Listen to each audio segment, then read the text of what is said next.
ఒక తండ్రి తన కొడుకును తనను పూజించమని బలవంతం చేశాడు. కాని ఆ కొడుకు ఇంకొకరిని పూజించాడు. దానివల్ల ఆ తండ్రి తన ప్రాణాలనే కోల్పోయాడు. వారెవరో తెలుసా? మీరు మన ఛానల్కి కొత్తగా వచ్చినట్లయితే ఇప్పుడే సబ్స్క్రైబ్ చేసి బెల్ ఐకాన్ నొక్కండి.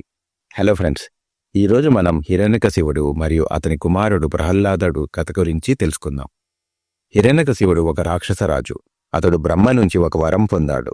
ఆ వరం వల్ల అతన్ని భూమి మీద కానీ, ఆకాశంలో కానీ, ఇంట్లో కానీ, బయట కానీ, పగలు కానీ, రాత్రి కానీ, ఒక మనిషి కానీ, జంతువు కానీ ఏ ఆయుధంతోనూ చంపలేరు. ఆ వరం వల్ల హిరణ్యకశిపుడు చాలా అహంకారిగా మారి తానే దేవుణ్ణని నమ్మాడు.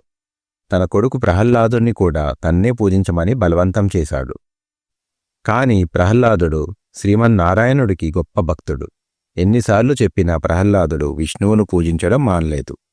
దానితో కోపంతో ఊగిపోయిన హిరణ్యకశిపుడు ప్రహ్లాదుని చంపడానికి ఎన్నోసార్లు ప్రయత్నించాడు. కొండమీద నుంచి తోయించడం, నిప్పులలో వేయించడం వంటివి చేసినా ప్రహ్లాదుడు మాత్రం భగవంతుణ్ణి అనుగ్రహం వల్ల రక్షించబడ్డాడు. చివరిగా విసిగెత్తుకుపోయిన హిరణ్యకశిపుడు, నీ విష్ణువు ఎక్కడున్నాడు అని అడిగాడు. అప్పుడు ప్రహ్లాదుడు, నా విష్ణువు ఎక్కడ చూసినా ఉంటాడు, ఈ స్తంభంలో కూడా ఉన్నాడు అని చెప్పాడు. కోపంతో హిరణ్యకశిపుడు ఆ స్తంభాన్ని గదతో పగలగొట్టాడు.